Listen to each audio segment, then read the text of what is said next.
Merci.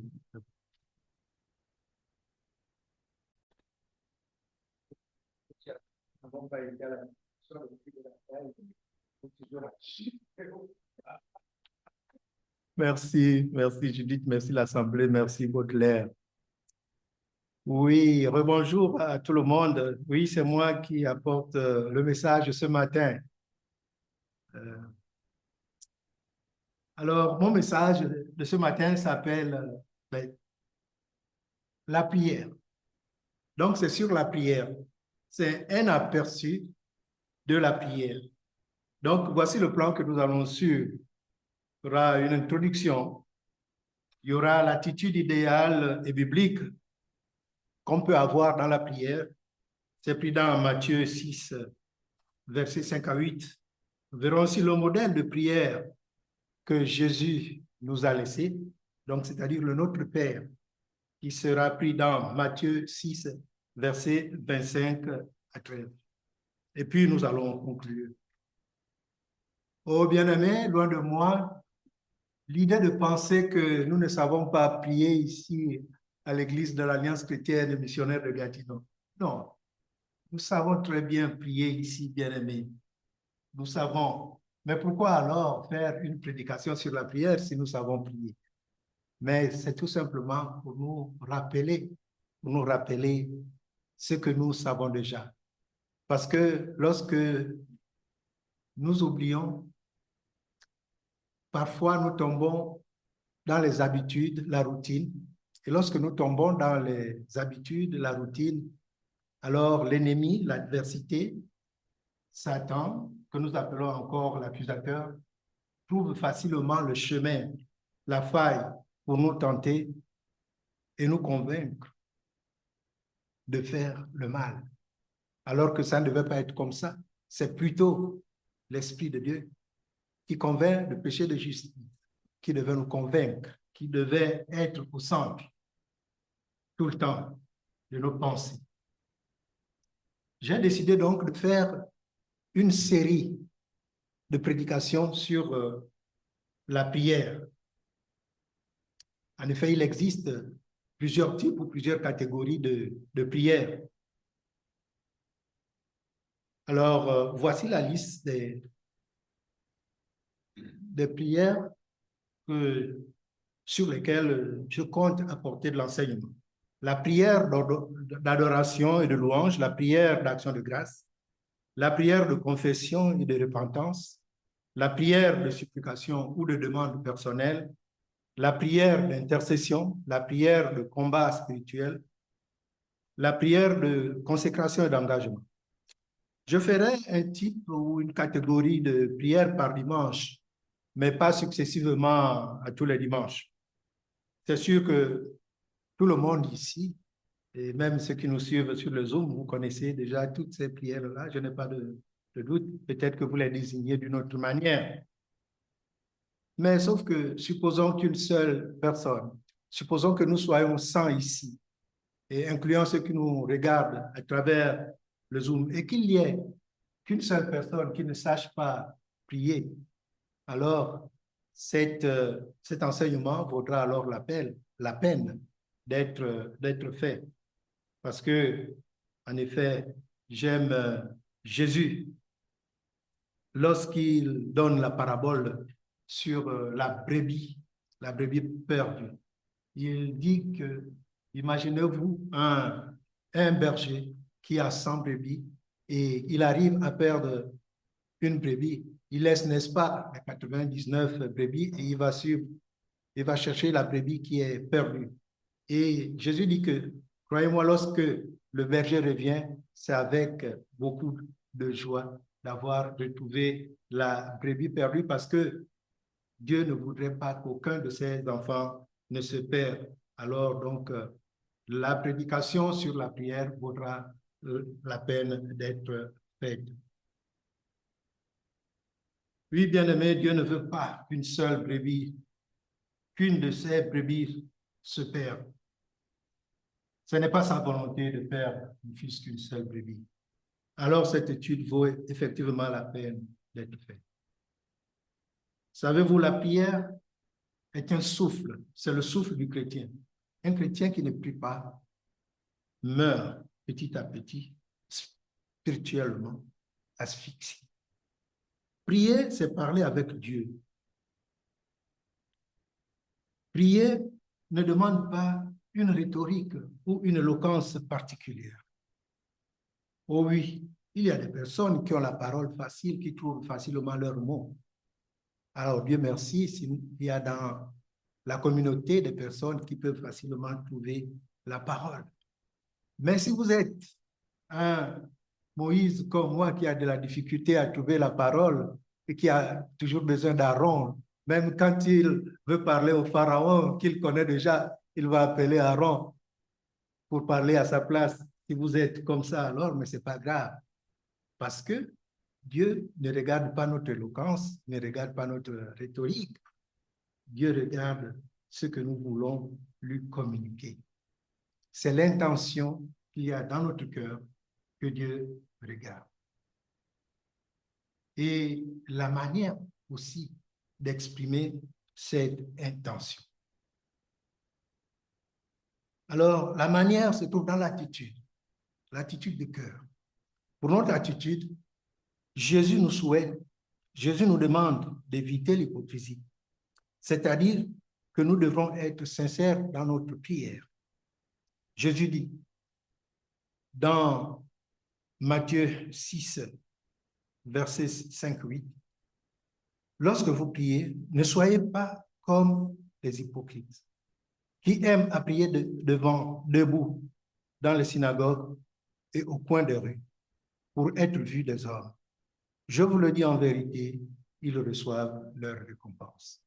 Il continue en disant, mais quand tu pries, entre dans ta chambre, ferme ta porte et prie ton Père qui est là dans le lieu secret et ton Père qui voit dans le secret te le rendre. Donc, nous ne devons pas prier pour être vus des hommes. Ce n'est pas pour les hommes, ce n'est pas pour les autres que nous prions. Cherchons plutôt l'intimité avec Dieu en priant dans le secret. Ce lieu secret peut être une chambre physique, à l'abri de toute distraction, mais peut être aussi un lieu spirituel, comme ce que je peux appeler le sanctuaire intérieur, l'espace intime de notre cœur où nous nous retrouvons seuls à seul avec notre Dieu. Toujours dans notre attitude, Jésus nous demande d'éviter les vaines répétitions, c'est-à-dire que parfois nous sommes tentés en tant qu'humains à dire plusieurs mots qui parfois ne sont pas utiles. Jésus condamne ce genre de prière qu'on peut qualifier parfois de prière de bavardage creux et vain.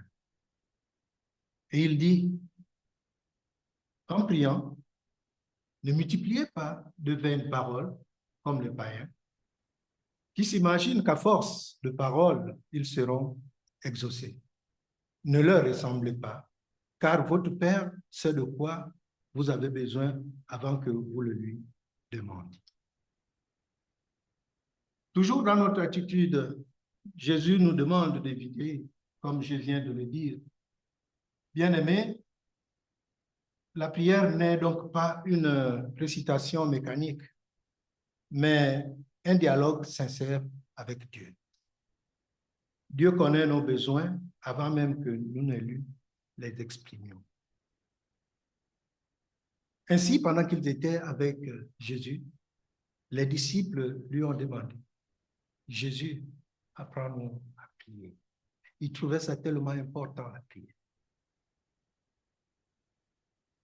Et Jésus leur a dit, voici comment vous devez prier. Notre Père qui est aux cieux, que ton nom soit sanctifié, que ton règne vienne, que ta volonté soit faite sur la terre comme au ciel. Donne-nous aujourd'hui notre pain quotidien. Pardonne-nous nos offenses, comme nous avons pardonné aussi à ceux qui nous ont offensés. Ne nous induis pas en tentation, mais délivre-nous du mal. Car c'est à toi qu'appartiennent dans tous les siècles la puissance, le règne, la puissance et la gloire. Amen.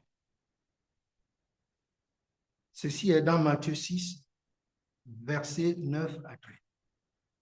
Bien-aimés, à travers cette prière que notre Seigneur Jésus-Christ a enseignée à ses disciples, il l'enseigne aussi à nous. Il a l'attitude, la manière et la séquence recommandées par le Maître Jésus, notre enseignant, l'enseignant par excellence. C'est cette attitude et séquence que nous allons redécouvrir, parce que vous connaissez cela déjà, à travers ce modèle que Jésus nous a laissé. Nous verrons que ce modèle peut se diviser en deux parties. La première partie, du verset 9 au verset 10, Jésus demande que notre cœur soit tourné vers Dieu. Et la deuxième partie du verset 11 au verset 13, Jésus nous demande d'exprimer nos besoins humains ou encore nos requêtes, nos demandes que nous devons adresser à Dieu et qu'il connaît derrière déjà. Mais nous les lui exprimons. Verset 9. Notre Père qui est aux cieux, c'est l'appel à Dieu et l'établissement de la relation filiale avec Dieu. On remarquera que la plupart des prières bibliques commencent par une invocation, un recours, un appel à Dieu, comme le faisaient par exemple Néhémie et Daniel, pour donner la tonalité, pour donner l'orientation à la prière et inspirer les requêtes pour la gloire de Dieu. Oh oui, il faut donner une orientation à notre prière. La prière doit être dirigée vers qui? Mais vers notre Dieu. Et qu'on soit bâtisseur, leader, gouverneur comme Néhémie, ou qu'on soit prophète comme Daniel, nous devons donner l'orientation de notre prière. Comme Néhémie 1,5 le dit, je dis, ô Éternel, Dieu des cieux. Oui, il donne l'orientation à qui s'adresse sa prière. Daniel le dit aussi, je priais l'Éternel, mon Dieu. Donc, il faut donner une orientation à notre prière à chaque fois que nous prions. Et Jésus, lui, il n'en fait pas exception. Dans le modèle qu'il nous donne, il s'adresse d'abord à Dieu. Il invoque Dieu et il établit la relation avec Dieu. Et Jésus, il est allé encore plus loin. Lui, il a utilisé le mot Abba, qui se traduit par Père. Oh, cela lui a valu, n'est-ce pas, le qualificatif de blasphémateur, parce que pour les Juifs, c'était scandaleux que quelqu'un puisse appeler Dieu son Père. Pourtant, c'est vrai, Jésus est le Fils de Dieu. Jésus utilise ce terme Abba pour, n'est-ce pas, insister sur la relation particulièrement étroite que nous avons avec Dieu en passant par Jésus-Christ. Or, ainsi, par cette relation, Jésus nous encourage de nous approcher avec confiance de Dieu, comme lorsqu'un enfant biologique s'approche de son père biologique. Oh, bien-aimés, pour ceux qui n'ont pas connu des bons moments avec leur père biologique, cette notion peut sembler difficile à accepter ou à comprendre. Mais si notre père biologique nous a violentés, nous a maltraités, notre Dieu ne le fera pas. Ainsi, Romains 8,15 dit, vous n'avez pas reçu un esprit de servitude pour être encore dans la crainte, mais vous avez reçu un esprit d'adoption par lequel nous crions Abba, Père.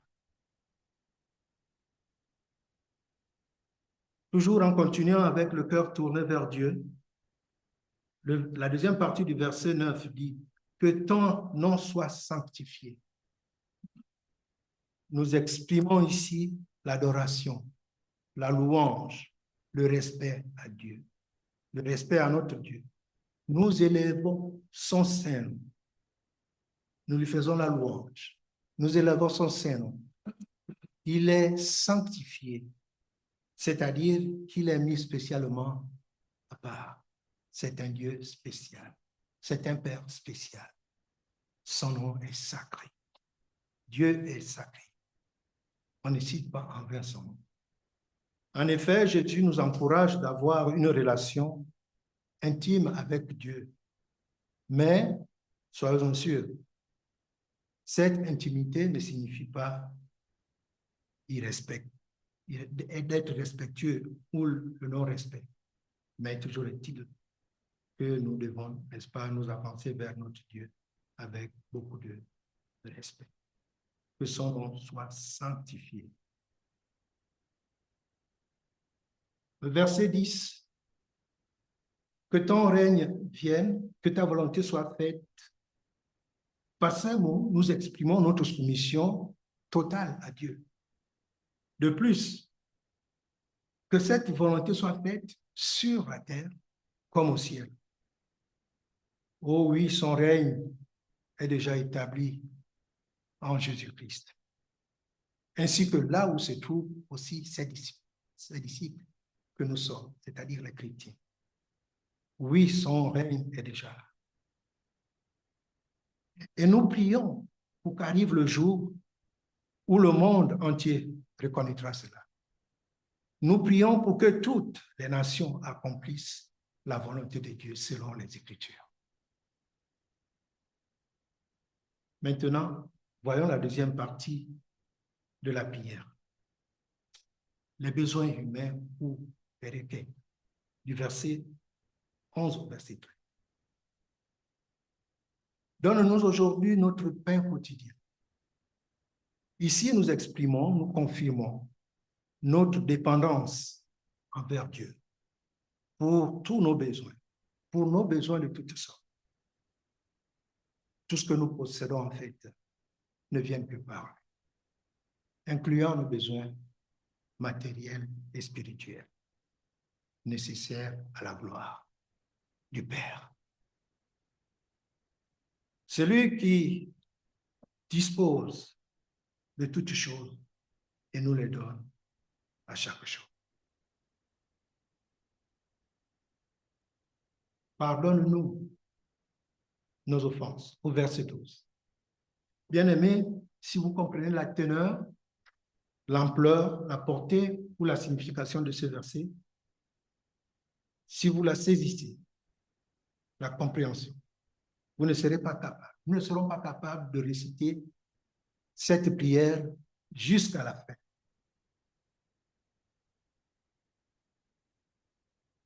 Si vous n'avez pas encore pardonné quelqu'un qui vous a blessé, qui vous a offensé, qui vous a fait du tort. À moins de réciter de façon mécanique la prière, cette prière. Mais si vous avez compris, bien aimé, la teneur de ce verset, vous arrêterez. Vous allez vous arrêter à mi-chemin. Vous ne pouvez pas continuer, à moins d'être écrit. Si vous n'avez pas encore pardonné à quelqu'un, vous ne pouvez pas dire « Pardonne-nous nos offenses, comme nous avons pardonné aussi à ceux qui nous ont fait offense. » Nous ne pouvons pas le dire. Ce verset, n'est-ce pas, nous montre l'importance. Jésus nous rappelle en fait l'importance ici du pardon.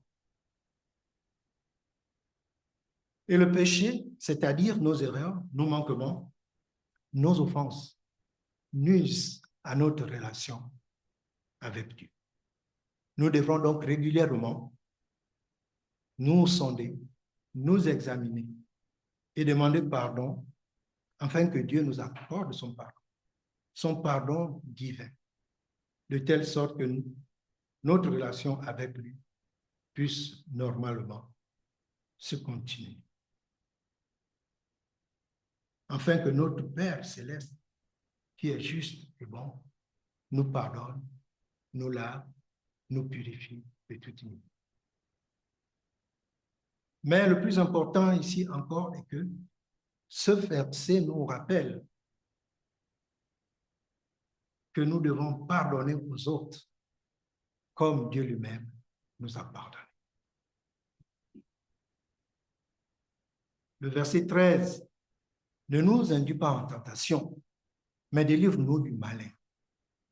Dans l'autre version, on dira, ne nous soumets pas à la tentation, mais délivre-nous du mal.